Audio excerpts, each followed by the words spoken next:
Hey you guys, welcome to day 2 of the Focus Fast. Today we are focused on finding rest at God's feet. So if you do not know where you can find the resources for the Focus Fast, it is on candynicolearise.com. Go ahead and click on the Focus Fast tab and you will find the study guide and resources today to help you with your fasting.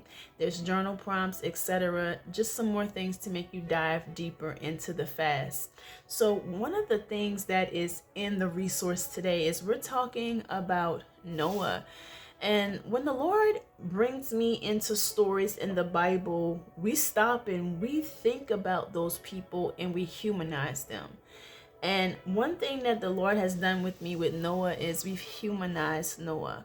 I've begun to think about how Noah may have felt, what he may have been going through, the things that might have been happening in the background. I make him a human, like a person down the street. How did he feel going through the things that he went through? So I am in Genesis 6, and I have encouraged you guys today with the study guide to study Genesis 6, 7, 8, and also 9.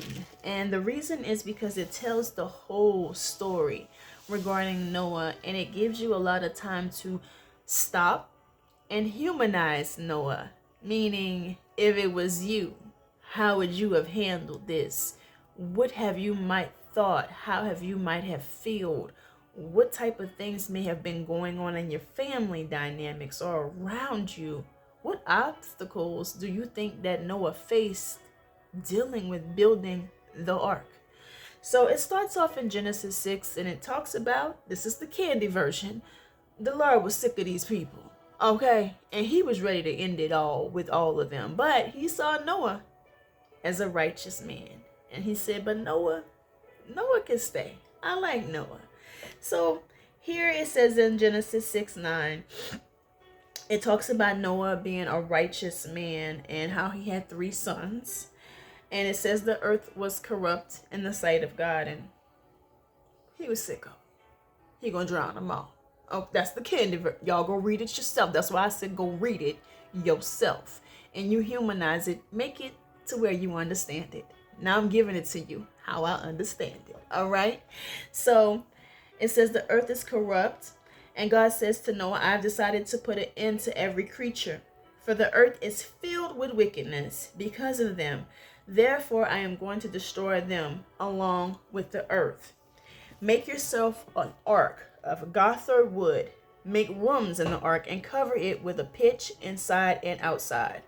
This is how you are to make it. So as we see, when you continue the read, you're going to see that the Lord gives Noah very detailed instructions on how to make this ark. What it is he is to do and how he is to do it, precise measurements. He gives all the details, the blueprints to him, right? And then Noah does it. He begins to do it, all right? Then he tells Noah what to take with him. The animals, the food, detailed blueprints. How many of you the Lord has begun to give you details of your blueprints and you're beginning to walk them out? But as you walk them out, it's hard. It's hard doing what the Lord has told you to do. And there are going to be times, just like I am sure with Noah, that he had to stop and take rest in what it is the Lord has told him to do. He had to stop hearing the outside voices and cut them out. He had to go into his secret place and seek the Lord for some peace, just like with what we're doing here. I'm sure Noah had people around him and they said, his wife, baby, you sure you heard the Lord? The Lord told you to do all of this, baby. Then here comes people in the neighborhood. Noah, what you doing again? It told you what? Okay, Noah, that's some of you. Those are the things that many of you are facing right now. There are outside voices that are telling you, are you sure you heard the Lord? And here you go.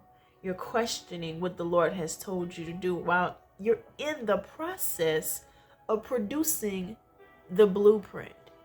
You have to go back to the feet of God and seek his rest so that you can continue. There comes a time where the burden of these blueprints and the things that the Lord has told you to do, as you walk out what he says to you to do, it gets heavy. As I'm speaking to you, the Lord is showing me a TikTok that I watched, okay? And in this TikTok, it was pouring down, thundering, raining, like cats and dogs, okay?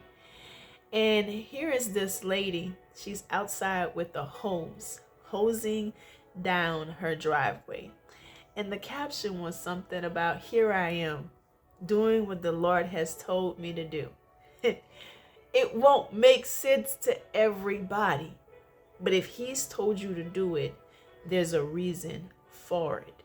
But to the human eye, many of you, the things the Lord has told you to do, it does not make sense to other people. Sometimes it don't even make sense to you as you're following it out. And there comes a weight with that.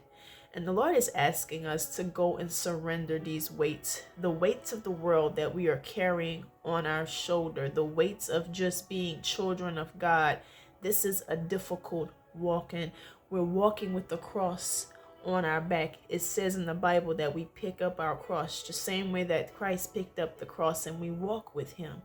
There are times when you got to put the cross down and you might need to lean on a tree. You might need to rest because the cross gets heavy. And there's a point in time when you need some rest.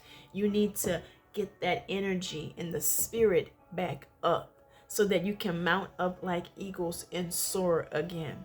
So today, as you go through Noah and you read it, I want you to humanize him.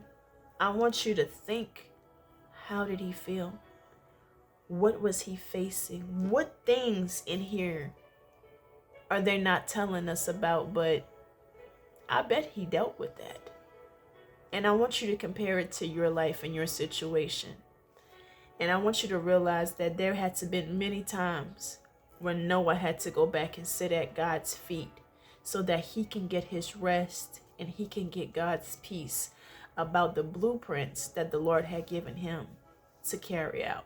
Be sure that you are removing the distractions and that you are really taking time to focus on God during this time. As you know, what you focus on grows. So I'm hoping that what grows during this time is your relationship with him. I will talk with you soon. Bye, y'all.